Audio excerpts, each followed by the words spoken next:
Hello everyone, welcome to my channel. I hope everyone is having a wonderful day.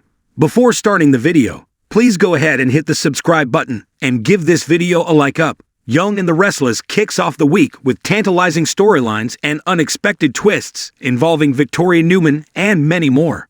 And even the official Y&R spoilers may not fully capture all the drama. Whether you're a die-hard fan or a casual viewer, you won't want to miss what's happening in Geno City. Our deep dive analysis of the weekly promo will give you insights you won't find anywhere else.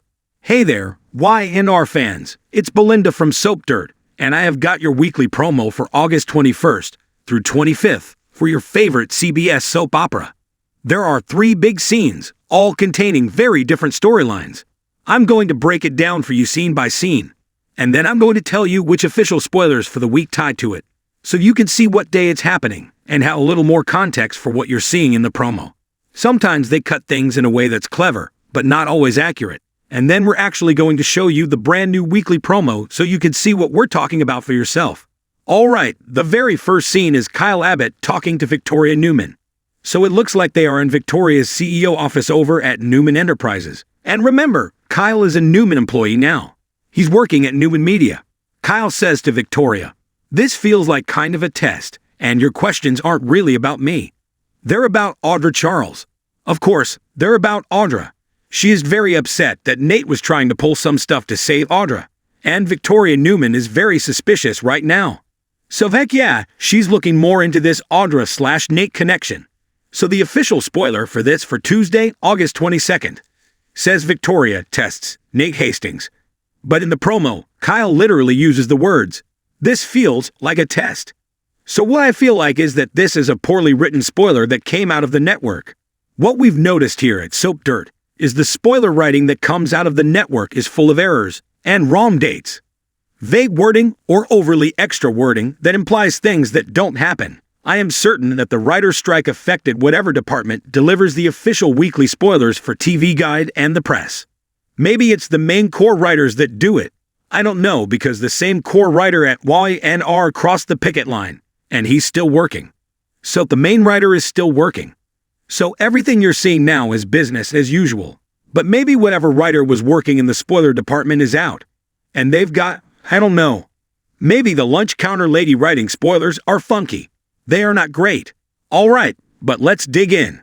The next scene of this promo is Esther Valentine talking to Sharon Newman. Esther says to her, "You're going to have your plate full with the business and Crimson Lights." And Sharon says, "Which is why I asked you here." So I don't have an air date or an official spoiler for this one from the weekly spoilers roster. But I do have spoilers for this from this week's Soap magazine.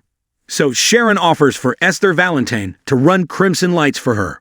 And Chloe Mitchell is back as well. And she encourages her mother to embrace this gig. If she does though, I kind of feel like they are going to use this set much less. Or they're going to make excuses for why Esther isn't really around. Right now, they're holding most of their scenes at the Genoa City Athletic Club, the Jazz Lounge, rooms at the GCAC, the Ranch, and the Abbott Mansion. Those seem to be the main ones, with a few things happening at Jabot and the Newman offices. But we don't have a lot of scenes at Society anymore, just now and then. Remember, everything was at Society. And now it's flipped over to the GCAC, and we've also seen fewer scenes at Crimson Lights, typically heavy on Chelsea Lawson, Billy, and Sharon. Kate Linder, who plays Esther Valentine, is on recurring status only. So I think that's kind of a red flag that they might backburner the coffee shop. Or they may name drop Esther and say, "Oh, she's in the back doing payroll." Or she's off today. You know, why not like that? I don't think we're going to be seeing a lot more of Esther. I just don't think they're going to spend the money on it. All the soaps are cost-cutting right now.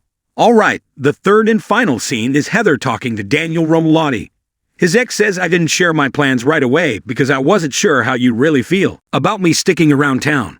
Daniel leans forward. He lays his hand on hers and says, "I think it's fantastic." And Lily walks back into the GCAC she had just left, and she sees this. Alright, here's the official spoiler for this situation. On Monday, before Heather talked to Daniel. So before this scene in the promo, Lily and Daniel were together. They were kissing. Then Heather Stevens kind of walked up and saw it. She looked very displeased. Then she has this conversation with Daniel. Lily takes off to go to work. And Heather tells Daniel she's got 3 weeks off before she needs to be back to work at her law firm in Portugal. So she talks to him about staying, and they touch hands. Lily sees it, and then Lily isn't happy, kind of the same look that Heather had earlier. Daniel leaves, and Heather and Lily sit down to share a cup of coffee, and Lily is lightly prodding her, basically saying, "Aren't you, late for that flight to Portugal?"